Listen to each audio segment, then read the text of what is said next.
Hey Lion, hi folks, it's Lev. Welcome back to another video. For those of you who are new, I use he and pronouns. Today's video, this is an idea I've had in my mind for a while, and it's talking about, trauma and how trauma's affected me and how I'm healing from trauma. But in this video specifically, I want to talk about trans trauma and sort of try and piece it together from like start to finish in a way, like what trauma is and like how it's affected me, and then how I'm reconnected with myself, and like sort of try to put it in a timeline, so to help uh all of us see the chain of events that happen. So firstly, what is trauma? I personally do not have a very good definition of trauma, but if you've seen work by Dr. Gabor Mate, and if you haven't, I do highly recommend checking out his work. You can just type his name in on Google, on YouTube, and it'll come up with a bunch of things already, and very insightful videos. So his definition of trauma is, quote, "Trauma is not what happens to us, it's what happens inside of us as a result of what happens to us," unquote. It's like not the actual event itself, but what happens inside our internal world is what my understanding is. What I take away from it is what happens inside of my mind, my nervous system, my internal world as a result of things I experience in the outside world. So what is sort of trans trauma to me? So, well, it starts, well, honestly, just living in this world that's very cisgender oriented is a word I like to say, like cisgender favored, more friendly towards cisgender people. That in of itself is already trauma for me. And I want to talk a lot. I want to say me and I a lot because I don't want to speak for all trans people. While other trans people might relate to my experiences, I don't want to assume everyone's the same across the board. So this is me talking from my personal experiences. Yeah. So why is living in this world as a trans person, or someone who's, when I was younger, not realizing I was trans, why is this very cis oriented, favored, lent towards this world that leans towards cisgender people? Why is that problematic for me? Firstly, because of identity erasure. I guess that comes later. I'll touch on that later, actually, if I remember. Yeah, I'll touch on that later. Basically, I grew up, it starts from here. This is like the root of it. I grew up thinking that being cisgender is normal, and anyone else, like any other identity other than being cisgender in the context of gender identity, is wrong, abnormal, unacceptable, should be punished, should be shamed of, yada yada yada yada. That's the narrative I had in my mind. You can't be anything other than cis because that makes you abnormal and an outcast and someone who's not worthy and someone who doesn't deserve to be loved, someone who should be shamed, disowned, ostracized. That was the narrative I had in my head. Don't be trans, otherwise you're fucked. And relating to that is, oh, if I'm not cis, then no one will love me, therefore I will probably end up alone, and that is threatening because humans are meant to survive in groups and we're not supposed to be living alone and like isolated from everyone. Like, we didn't evolve this far as a human species by everyone being out in the world doing their own thing, not in groups. Like, we didn't get this far independently. Everyone just free for roaring in this world. We got this far because we work together in groups. And I think being part of a group and being loved by others and feeling connected and belonged with others is a very fundamental human need. And another reason why living in the very cis world and being told that being anything other than cis is not okay is because it's threatened that sort of thing. It's like I have to lie to myself about my identity to fit in and be loved by others by pretending to be cis. Otherwise, I'm gonna end up alone, and that will screw me. Either pathway, it's not great. Like, there's no win situation here. I lie to myself about my identity to be accepted by others, or I live my truth with the possibility of people disowning me and not loving me. So living in this world, like, without, when I was younger, without much trans representation, not many people talking about trans experiences, it's like sweeping it under the rug and not getting screen time. Like, basically identity erasure in a way of we're not really seen. I'm not really seen. So when I experienced like gender dysphoria, I had no idea what was going on and I was shit scared. I felt different. I didn't know why. It's because I also didn't have anyone to look after. I'm like, am I the only one feeling this way? Like, am I this weirdo kid who is just feeling this way? And I guess I'm just wrong in a different, I'm just different in a bad way from everyone else who exists on this planet, is what I believe, because I didn't know any other trans people. I, actually, to be fair, I felt different when I was a teenager, but I didn't know what trans was until my early 20s. So living and not knowing about trans experiences or that trans people existed, like I didn't know trans people existed, trans and gender diverse people. I say trans for short, but when I say trans, it means trans and gender diverse people, all of us, not just binary trans people. Yeah, I didn't know, so that didn't help. But I'm gonna go back to trauma. And so like also identity erasure in the sense of not seeing myself in the world. Like, there's cis people everywhere, TV, movies, literally everywhere, and then there's barely any trans people. It's better now, but I think like say 10-20 years ago it wasn't. There was barely, literally non-existent representation anywhere. The next question is, how does all of this lead to chaos in my internal world? Now I realize, when I was younger I did not realize any of this. It's now that I know this. It was problematic because I lied to myself. I lied to myself because I was scared of being different. I lied to myself because I didn't want to, this sounds awful, but I didn't want to be one of them, because that's the idea I got about trans people from the world I live in, is that the community is bad. No one should be like them. I was gonna say they sin in religion. Some people think like being trans is a sin, and then like we're going to hell, and then that wasn't really prominent in when I was growing up, but that's a thing I hear. Trans people don't deserve to be loved and don't deserve to belong, and targeted or for harassment, bullying, discrimination, and not having equal rights, and all of this crap basically. And I was even scared of questioning my gender identity, like even realizing I might not be cisgender. That scared me because, again, I didn't have a very healthy or accurate narrative in my mind about trans people, and that's because of trans trauma and everything that's been ingrained to my head from a very young age.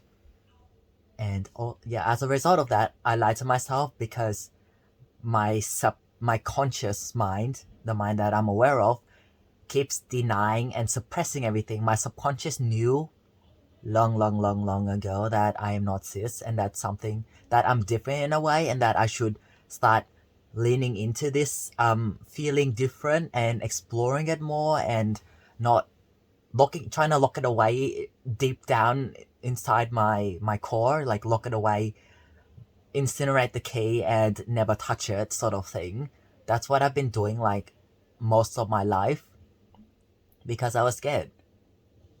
And lying to myself led to many problems.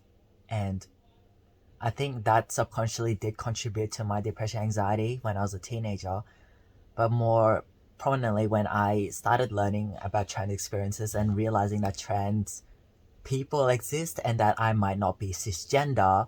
That's when the whole lying to myself got worse, because my subconscious finally put its finger on something, be like, that's it, you're trans. Like, subconsciously, once I found out about trans experiences, my subconscious is like, yes, that's you are trans. You might not know like whether you're non-binary or trans man or whatever it may be. Like my subconscious didn't click with that yet, but it knew that I was not trans. 100% knew. But my subconscious kept denying it.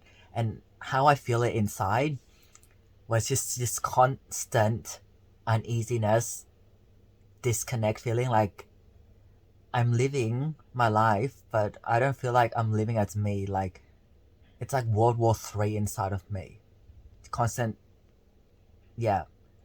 It just feels really unsettling, and I lashed out a lot emotionally because it was a manifestation of the chaos going on inside of my world. Is I lashed out at people a lot.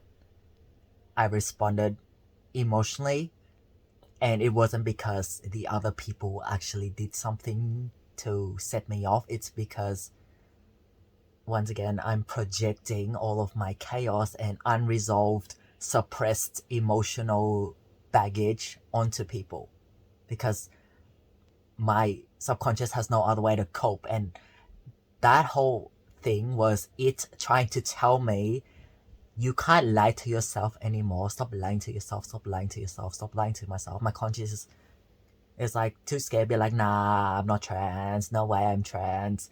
And then my subconscious is, hello, you're trans. Stop lying to yourself. And then that's trauma for me. That was trauma. And it also manifested physically. Like it didn't just manifest in psychological distress. Also, speaking of psychological distress, it was like I felt very suicidal as well. Like suicide thoughts kept hitting me, and it's not because I wanted to die. It was because my subconscious is basically fed up. That when I experience suicidal thoughts, it's because my subconscious is fucking fed up with me for not listening to it. It's like my subconscious holds the truth in a way. Like it basically, my subconscious advocates for the authentic side of me to come out. That's what it is. It advocates for the authentic side of me to come out and be seen, be recognized, be acknowledged, and be honored. And when I get to that very dark spot, it's because my subconscious is like, look, you're not listening to me. I have to pull out the last straw, which is this, making you feel suicidal because you're not listening to me. And even then, like, I try to deny it so much. I'm like, no, it's not this. There must be something else going on here. It can't be that, I'm trans. Like, there's no way. I'll touch more on this after I talk about the physical side, then I'll touch on that. Physically, I felt sick a lot. I got a lot of physical pain, and this physical pain was not because of something physiologically going on, like abnormal, like my heart was functioning fine, my abdomen was functioning fine, everything was in perfect working order, everything was healthy, like there's nothing structurally or like functionally wrong with my body. The pain manifested as a result of psychological distress. That was another sign. Basically, all these are signs now that I realize. They're basically all signs. That physical pain, the nausea, the headaches, the racing thoughts, inability, difficulty sleeping, all of these symptoms were basically signs from my subconscious screaming at me, stop fucking lying to yourself, Lev. Stop fucking lying to yourself. That was it. And what happened is, yes, everything. So yes, the last straw. Everything. The longer, like earlier on, I don't know the best way to describe it. Like before it reached like the climax, basically, the symptoms weren't that bad. Like they came and gone, and then as time went on, and as I kept lying to myself, the longer I lied to myself as time went on, that's the best way to word it. The longer I went lying to myself as time went on, the worse my symptoms got. And no doctor could so-called fix me, because the only way to heal that I realize now is reconnecting with my truth, which I will touch on. But yeah, no doctor could fix me, and I was still in so much denial. And it wasn't until I hit that serious rock bottom that I'm like conceded to my subconscious. Basically, I had to concede to my subconscious because it became too powerful. My conscious could no longer restrain it. It just it's just like a volcano erupted, and there was no way to constrain everything that came out. That's when I reluctantly conceded to my subconscious, and I'd be like, yeah, I guess I'm trans. It was, I still had symptoms, but I guess after I even somewhat started accepting the truth that I'm trans, um, also subconsciously, like as this journey went on, it knew that I'm a trans guy and not non-binary. So at first I thought it was non-binary, and I'm like, it doesn't really feel right for me. And then my subconscious knew you're a trans guy. Even reluctantly conceding to my subconscious and saying that I'm trans de-escalated the war that was going on, because at least it was siding, even not fully. My subconscious and my conscious were on the same page. At least might not be on the same line of the same page, but it was on the same page nonetheless. Hence, after that happened, my symptoms just like not fully, like I still had stuff here and there, but it wasn't like severe pain, severe nausea, constant wanting, no, not wanting, constant suicide thoughts. Everything just, when I started reconnecting with myself more and following on like that, it was difficult. This was at the end of 2019, start of 2020. And then I had a lot of internalized transphobia that I had to work through. That was also traumatic. Internalized transphobia as in seeing myself as not worthy, not loved, a freak for being trans, a freak, an abomination, someone who doesn't deserve anything, you know, all of these very awful things because of the world that I lived in has ingrained into my head, even implicitly ingrained in my head, that I'm less than cis people because I am trans. And that was months of gender therapy. Fast forward, and then that year of 2020, even after, yes, first step is I am starting to accept myself as being a trans guy. And then that year, I was, once again, World War III began, World War IV. Should I go on testosterone or not? And then at the end of 2020, the same thing with the symptoms, the suicidal thoughts came up once again, because the entire year of 2020 was me fighting, should I go on testosterone or not? My subconscious once again was like, you need to get on testosterone. My conscious was like, what if X, Y, Z? What if you regret it? What if you end up, realizing that you're not trans and you end up regretting it? And some of the changes with testosterone are permanent, and there's no way you can undo anything if you get on it and then you want to stop. Some changes might be reversible, like voice and stuff. Voice is not reversible. And then I'm like, oh, what if you want kids and you can't have kids? And should I freeze my eggs? And how much is that? I wasn't working at the time, so I'm like, can I even afford it? And then there was all these things that crossed my mind, which are all valid. But the thing is, I was too scared to even take a step in researching, like, for example, even seeing my GP and discussing options, because in my head I believed, if I go to my GP to talk about hormones, that means I must go on hormones.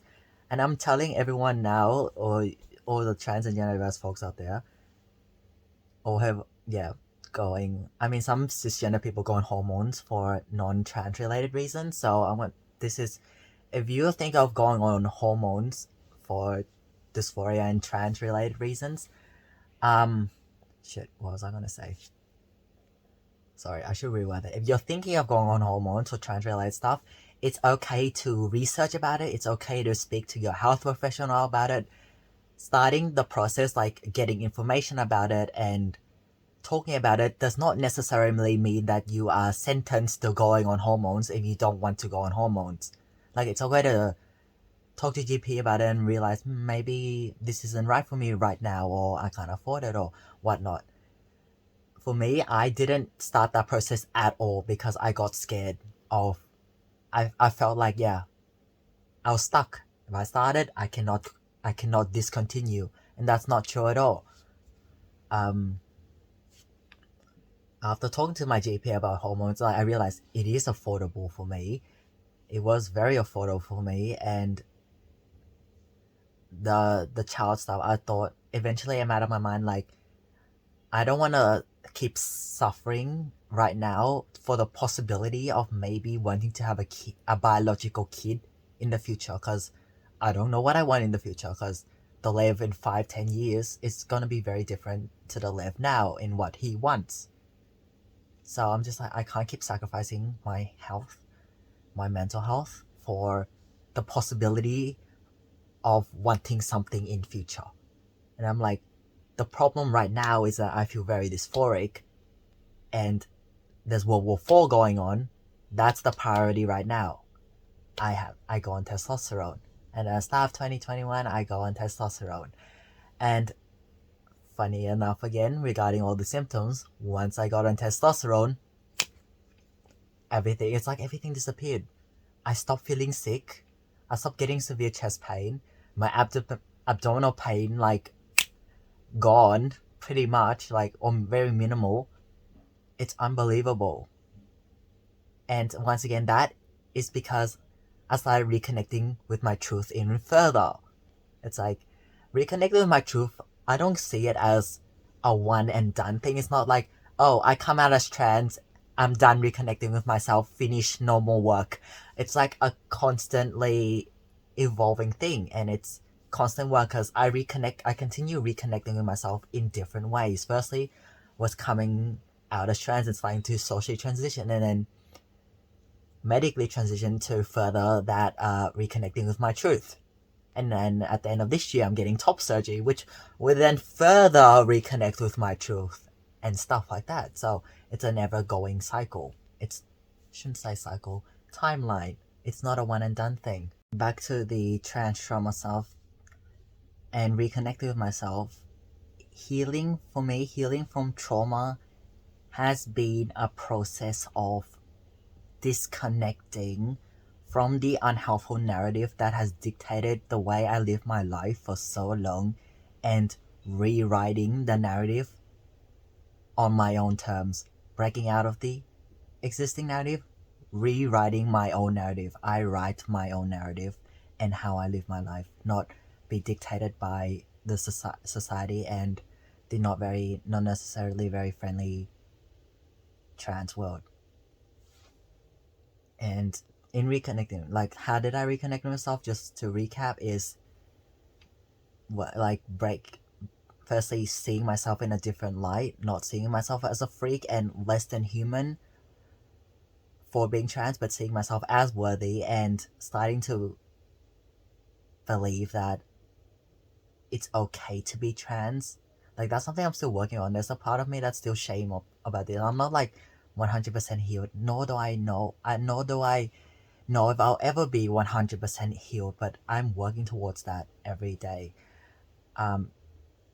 The way I see myself for being trans, also doing stuff to honor myself and not do things for others or live my life a certain way to fulfill expectations and ideas, and like, you have to be cis. Just reconnecting myself means listening to myself, listening to my gut, listening to my subconscious. And if there's something I'm not sure of, even like leaning into it, being compassionate, asking curious questions, and not shaming myself for feeling a certain way or wanting to explore this part of me. Like, if I had the safe space and I knew it would be okay to explore the trans part of me, I would have probably understood my identity a lot earlier and not have to lie to myself for so long. Plus, it's also hard for me because I was not told that it's okay to be trans. It's okay to sort of, not sort of. I didn't know that it was okay to even embark on a journey of self-discovery and the possibility that I might be trans, and that is okay. And it's okay to not know either, and it's okay to do what's comfortable for me, even if I don't have a label for my identity, because the label for my identity shouldn't dictate what I do to make myself comfortable. Like, I didn't know any of this. That's why I'm just like, I shouldn't even try and not even step out of the little circle that I was trapped in. I don't really know how to summarize this video, but I will try my best. Trans trauma for me starts from a very young age, living in this world where the idea and the view generally, not saying every single person holds this view, but broadly speaking, the view and the idea that being anything other than cisgender is not okay, not acceptable, and trans and genderless people are less than cis people because of our gender identity.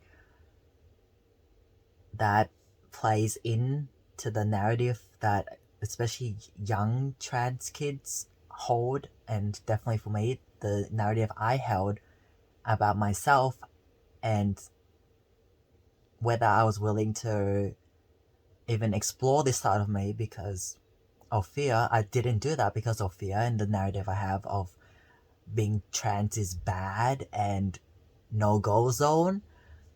That led to me lying to myself for years, through disconnecting with my truth.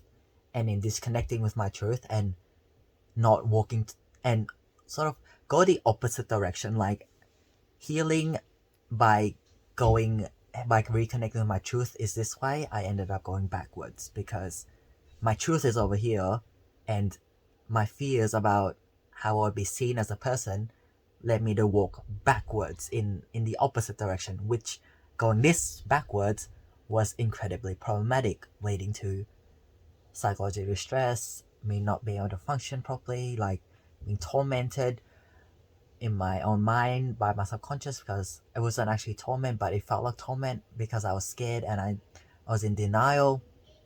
Led to all these physical symptoms that were not had no medical cause whatsoever. It was a manifestation from my subconscious screaming at me, Lab, stop lying to yourself. And then eventually my subconscious erupted, and that's when I started reluctantly accepting it and working towards reconnecting with my truth. And it is in reconnecting with my truth that I am healing from this trauma that has accumulated for fucking 24 years of my life. And I'm still continuing to work on this trauma and continuously breaking out of these shackles that held me back from reconnecting with my authentic self. That including my trans identity, but also other domains of my life, and not just gender identity is one aspect, sexual orientation is another aspect. There's a lot more in terms of reconnecting with myself. I'm pretty sure this video has gone on for like a very long time. I don't know how long exactly, but this is basically a very long TED Talk. So if you made it all the way to the end of this video, thank you so much for watching. And even if you watch like a bit of this video, that's okay too. I make content, I throw it there. You can pick or choose, like it's okay to be interested in some stuff and not interested in other stuff. Like that's 100% okay. Thanks for watching everyone, and I will see you in the next video.